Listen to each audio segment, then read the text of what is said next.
September is Disaster or Emergency Preparedness Readiness Month, depending on which governmental or local agency you ask. I'm Bill Beagle, president of Beagle Enterprises, a national disaster recovery company based in Rockville, Maryland. Today we're coming to you from the outside of our offices in gorgeous, no humidity, Rockville, Maryland. When I was in elementary school, I remember stop, drop, and roll, and I'm sure some of you do also. That was a form of being prepared or being ready. If you were to catch on fire, you were to stop, you were to drop, you were to roll.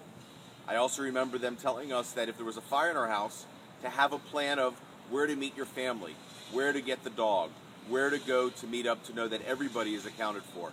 Today we're going to go over 4 quick bullet points of how to modernize that. First, you need to be informed.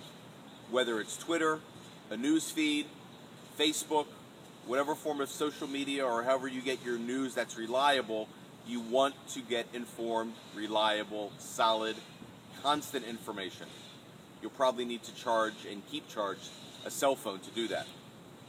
You also need to make a plan. Because there's a thunderstorm or some bad weather impending, that's not the time to consider the inevitable. You also can't plan a flood and you can't plan a fire. The time to do it is now, on a gorgeous, beautiful day like today.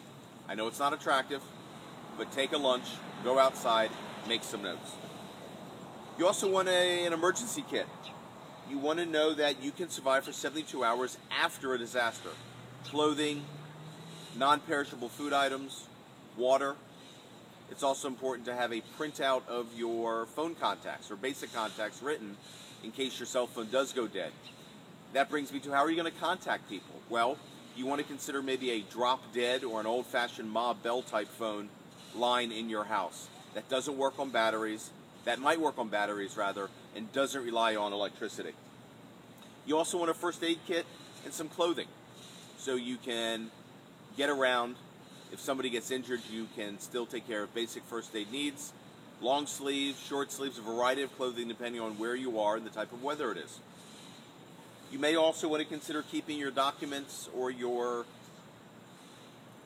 personal sensitive information photocopied or even photographed and emailing it to yourself or using Dropbox or Google Documents.